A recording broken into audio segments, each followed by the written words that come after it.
In this series, we're trying to change our negative mindset around van life in England by visiting some of its most beautiful bits. But rather than go for the big hitters that can often get overrun with tourists, we're hoping to find a few hidden gems by heading to some of England's least visited areas of outstanding natural beauty. This week, we're in the historic county of Yorkshire, exploring one of its lesser known dales, which sits just outside of the world famous Yorkshire Dales National Park, but shares its distinctive landscape of dramatic windswept moorland and lush green pastures. Join us as we discover otherworldly rock formations, mystical stone circles, and historic ruins in ancient woodlands hiding surprising secrets. Picking up from where we left off last week, then we are at the campsite where we have been to empty and refill our tanks. It's 30 quid a night, this one. It was actually the third one that we went to because we were trying to find a cheaper one with more basic facilities. It is a little bit annoying when you have to pay for things that you don't actually need. So of course we have a shower in the van, we have hot water, and although the facilities here are really nice and we have made use of them because of course it is just nice to have a shower in a bit of a bigger space, you don't actually need them. So it feels frustrating to pay 30 quid for essentially a drain and some water, which is all that we need. One thing with basic campsites, when you can find them in England, is they tend not to have drive-over grates for motorhomes. So we have to get the hose out and try and do it with the bucket, which is just not the best. So yeah, it tends to be the more expensive campsites that do have them, that, like I say, come with facilities that we don't necessarily need. Showers can also be a little bit hit and miss. So if like the water's going hot and cold, or there's just, I don't know, they're just not the cleanest or something, I quite often prefer to just shower in the van anyway, because I know the temperature's going to be the way that I like it. We've got good water pressure, and I don't know, it's just your own space, isn't it? So sometimes where there's showers, we don't even end up using them. Anyway, enough about that. We are away to our next area of outstanding national beauty now, and that is Nidderdale.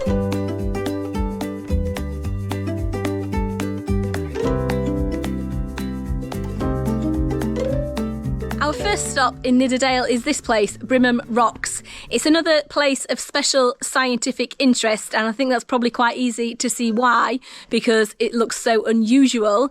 The rocks were formed over 325 million years ago, just through natural erosion. So all of this is just a completely natural landscape, which is really quite hard to believe. And if you're wondering why Sarah sounds a bit like Marge Simpson today, it's because we've all been under the weather recently and we're at the tail end of their illness. So we've had coughs, colds, sore throats, the whole lot. And our throats are still a little bit scratchy. So you'll have to bear with us in this video if we don't sound the greatest.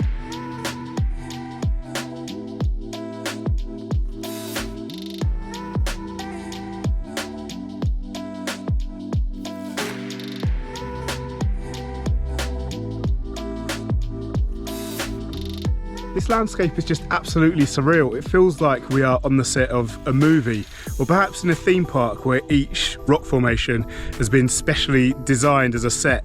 And in fact, they are all unique. And to add to that, they've each got their own names as well. And they're called things like Lover's Leap, Smarty Tube, Castle Rocks, Dancing Bear, Druids Writing Desk, all really interesting names.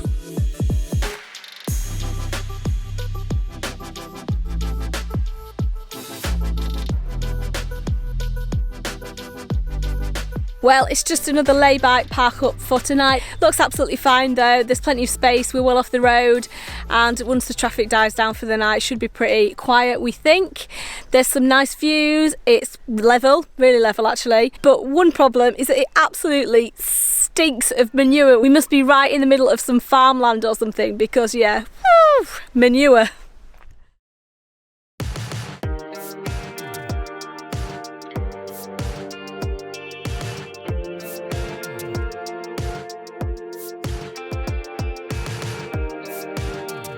We got up bright and early this morning to escape the stench of that last park up.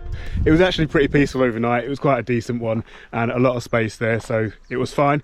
But we've driven about half an hour down the road to a place that is called Druids Temple, and we're on our way there. It's about a 10-minute walk, we think, from where we've actually parked.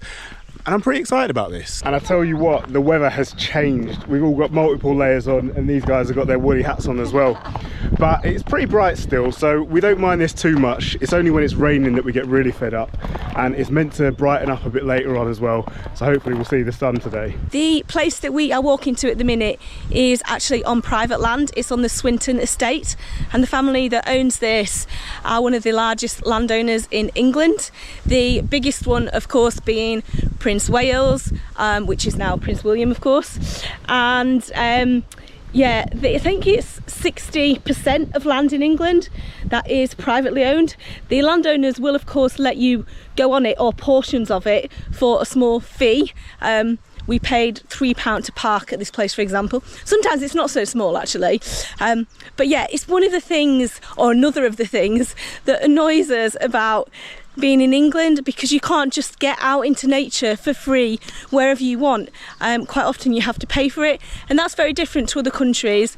Even within the UK, we have different rules in Scotland that are right to roam laws, that you can just go out on any land wherever you want, as long as you're respectful. Anyway, that's enough ranting. My throat is completely closing up. Sorry if my voice sounds horrible to listen to. We're here anyway.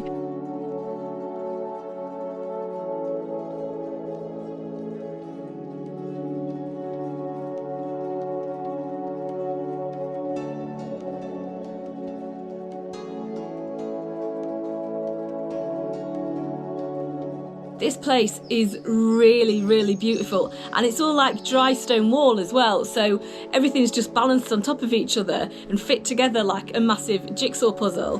The story is that the landowner at the time built it so that, or had it built so that he could employ unemployed local people to give them something to do and pay them for it. I think it was probably a lot less altruistic than that. But yeah, anyway, it's still very impressive to have a wander around.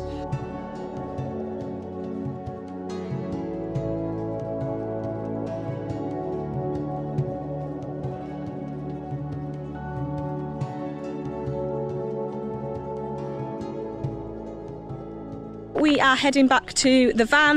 We're going to take a little family nap, have some more Lebsip and cough medicine to see if it eases our throats a little bit, and get some lunch, and then we'll be on to the place that we are going to explore this afternoon. We are all refuelled, and we've just driven a little way down the road now to a place called Hackfall Woods, where we're going to explore for the afternoon. There's 4 different walks, so we've picked one of them we're going to do, and we're going to get on in there. If you ever need me, baby, just call me. I'll waste no time, love, I'll come straight to you. All the river's wide, dear, and the road is muddy. Hackfall Wood is actually designated as ancient woodland, and whilst that used to make up huge swathes of the landscape in England, apparently now only about 2% of England's landscape is still classified as ancient woodland, which means that in it there are loads of plants, animals and insects that are actually only found here and are at a really high risk of disappearing. So it is a really special area, but it's also punctuated by loads of these follies, because it was essentially the back garden of the person who owned it back in the 1800s. Now, his name was William Illaby, and what he did to the place was to basically landscape it, put in loads of water features and a lot of fake historical points of interest as well, like this one behind me, which is called a rustic temple, and I suppose it's kind of halfway between the Druids Temple that we were at earlier, because it's got similar stones, and a bit of a ruin of a castle. Now, we've read that there are 4 or 5 of these on the way around the walk that we're doing, so we're going to keep an eye out for them, but they are actually probably a little bit more difficult to spot than we imagined, and that's because they were designed to sort of fit into the landscape rather than stand out, and really to look like they had always been there and like they just belong there. I waste no time, man, I come straight to you. When me and Sarah were talking about coming to this place earlier on today, it became apparent that she didn't really know what a folly was. So it made me realise that perhaps not all of you will know what a folly is either. So I just thought I'd give a very brief explanation. But basically, back in the 18th and 19th centuries, the wealthy people of England had to find more and more bizarre ways to spend their money, I guess. And one of the things that they used to do was build these fake historical structures in their gardens or in their grounds. Now, I'm not entirely sure what they used to do with them. I think they were probably just to show off their wealth and to display how cultured they were. But Hackfall's unusual in the fact that it's got so many of them in one place. Ultimately, there's no getting away from the fact that really they were grotesque expressions of wealth. But I find them really fascinating. And the main reason why is that it's kind of mind-bending to think that at the time when they were built, they were brand new buildings that were made to look old. And now they're actually legitimate historical artifacts, because they are hundreds of years old, but that look even older than they are. If I gotta swim there, you know I'll be there soon.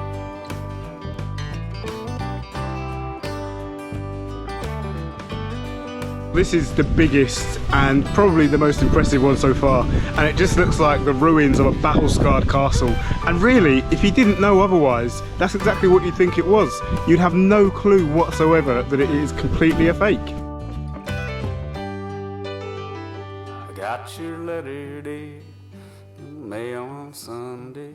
Well, that was a really enjoyable walk, and spotting all of those follies on the way round just added an extra layer of interest to it too. And one thing that we neglected to mention at the start of the walk was that actually the views from the car park are absolutely insane. You can see right across to places that we're really familiar with in the moors, like Rosebery Top Inn and the Hambleton Hills. And the contrast between being in that little pocket of ancient woodland and now being in this wide open space, seeing across the whole of the landscape, is just incredible. Well, we have had a really good look around the car park, and unusually we can't actually find any signs to say that we can't stay here overnight. However, there is a gate on the car park, so we don't want to risk it, which means that we're going to head on now and try and find somewhere to park up for the night.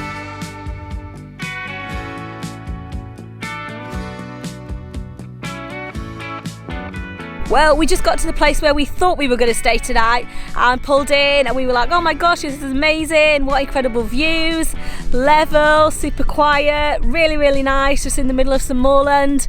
And then we were greeted with a no parking sign. So this is typical van life England. What a really good example of stuff that winds us up about this country. So yeah, we are going to have to move on and find somewhere else. We managed to find somewhere else. Yeah, I think so. It is a paid one, but it's probably the only one that's nearby, so yeah. It's so annoying because there's literally no one or nothing around. Like, it's not harming anyone if you stay here. Yeah, of course not.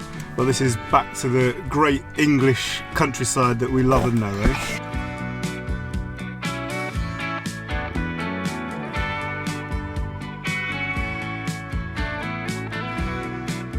Well, I'm glad that I wasn't driving that section of road because it was so windy and narrow in places, and there were cars parked in some ridiculous spots. I just don't think that I would have got the van through some of them. Anyway, we have arrived, and fingers crossed we can stay here. Yeah, it's just an honesty box, and it just says please pay here, no time limit. So okay, I think we're good. Well, good morning. I should actually probably say afternoon because we are deep into the afternoon now. We have spent the morning at this car park, and after complaining that you had to pay for it yesterday, we actually read on the notice board the story of the car park, and it is really interesting and probably quite illuminating as to how little parking for motorhomes there actually is in this area. Basically, it was owned by some people that also owned the farmland behind it. They sold the farmland but kept hold of the motorhome area because it was so well used. It was well reviewed by bird watchers, by people who came here in motorhomes as well. So they thought it was important to leave it open so that people weren't parking on the verges of the road outside. And like I say, that is just indicative of how difficult it is to find parking around here. So the money that you pay is actually to help with the upkeep of this car park, and I think that it's a really good initiative. Anyway, we are finally now going to head on our way, and we're just going a little way down the road to a town called Paisley Bridge, and actually it is the only town in Nidderdale. It's pretty small, there's a population of under 3,000 people, but there's a couple of things of real interest there that we're pretty excited to see.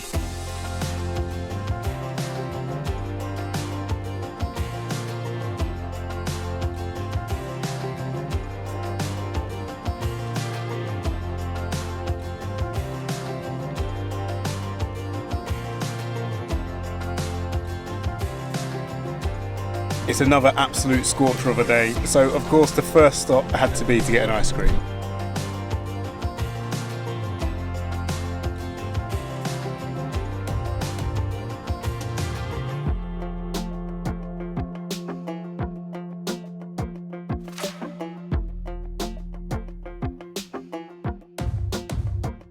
One of the other reasons that we came to Pateley Bridge is to come to this sweet shop, which is the oldest sweet shop in England, and it is actually like official, it's in the World Guinness Book of Records and everything.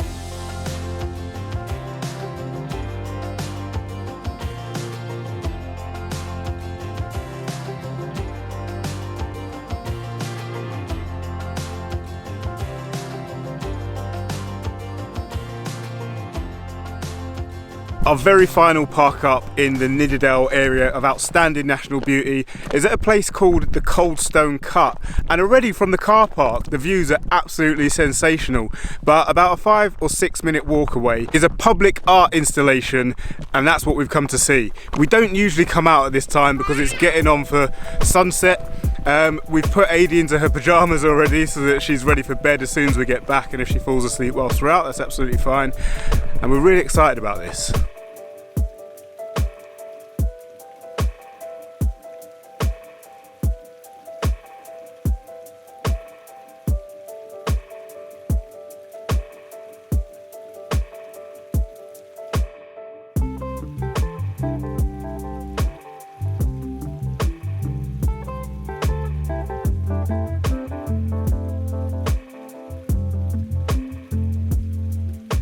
Nowadays, the site behind me might look like a bog standard working quarry. However, this site has got the most incredible history, and it actually dates back to Roman times, and they were the first people to start excavating it for lead. Incredibly, they've found some artifacts which have a date inscribed on them, which is 81 AD. That is unbelievable.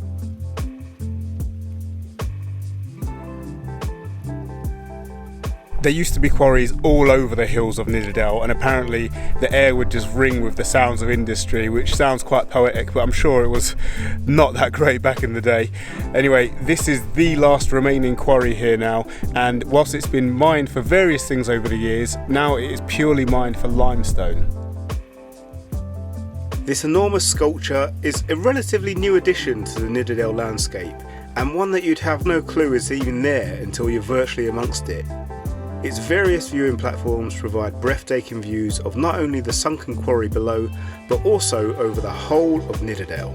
So it seems a fitting way to end our time here, gazing out over the landscape we've just been exploring. Well, that's it for our time in Nidderdale. We need to head off and do our van chores now. My parents actually only live about an hour from here, so we're going to go there and use their drains and outside water tap for free. It's been really interesting for me in particular exploring this part of England because it's so close to where I grew up, yet I've never been to most of the places that we went to this week. One thing that we are starting to notice about van life in England though is that we're just not meeting people, and certainly not any other families travelling with kids. The thing is, because of the overnight parking situation here, when we do find somewhere, we are really hoping that another campervan or motorhome doesn't come park at the side of us because, well, we're trying not to draw attention to ourselves. So yeah, it's starting to feel quite solitary really, which is completely different to how we're used to it being in Spain and France and Morocco, for example, where we'll be parked up with a number of other vans, and you know, that's how we meet people, we get chatting, etc. So yeah, just something that we've been thinking about. Anyway, next time we are heading down south to Dedham Vale, area of outstanding natural beauty, so we will see you there. If you enjoyed this video, make sure you give it a thumbs up, and if you haven't subscribed already, make sure you do that and tick the little alarm bell thing so you get notified every time we post a new video. Thanks for watching.